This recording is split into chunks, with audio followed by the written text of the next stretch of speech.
Hello friends, मु मिहिता स्वागत करछि आपण माननकु आम चैनल मिसास किचन रे। आज आम देखिबा सैंडविच ग्रीन चटनी। यही चटनी बिल्कुल मार्केट परि लगी थाए। यह किपरि प्रस्तुत करा जाए आज आम देखिबा। यही ग्रीन चटनी को आपण सैंडविच सहित चिकन पकोड़ा सहित भी सर्व करि परिबे। यह बहुत टेस्टी लगी थाए। तो चलंतु स्टार्ट करिबा आज रेसिपी। एथिपाई मु एठी गोटे बिड़ा धनिया पत्र को भल करी धोईकी सफा करके नहीं जाइछि। ताकू हमको छोट छोट करी काटी नबा को हबो। एमती छोट छोट पीस रे धनिया पत्र को काटी देले हम चटनी बहुत जल्दी बनी जाय थाए और बहुत स्मूथ टेक्सचर रे बनी था। 20 रु 25 पुदीना पत्र को नबा, तार मोटा बाड़ी को काढ़ी दबा। कंचा लंका आधा इंच रे अदा, गोटे छोट स्पून जीरा और स्वाद अनुसार हमें लूण नहीं नबा।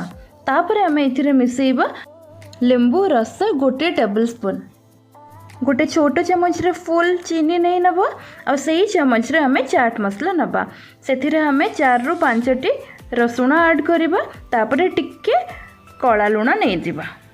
1/3 कप भजा बादाम मिसेइबा। से हमें 1/4 कप पानी मिसई दबा। ए सब को हमको एबे भल से पेस्ट बनै दबार अछि। देखंतु हम ग्रीन चटनी बिल्कुल रेडी हो जाइछि। केते स्मूथ चटनी हमर बनी छी। एही चटनी को आपण सैंडविच रे व्यवहार करि परिबे। चिकन पकोड़ा, स्टीम्ड और फ्राइड मोमोज सहित भी आपण सर्व करि परिबे। आपण माने यहाँ को घरे ट्राए करंतु एंड कमेंट करी कहंतु केमती लागुची। यह बहुत जल्दी बनी जाई थाए एंड यह बिल्कुल मार्केट पर टेस्टी लगी थाए। जदि आपण को हमर रेसिपी पसंद आछि तो हम चैनल को सब्सक्राइब करिया को बिल्कुल भूलिबेनी।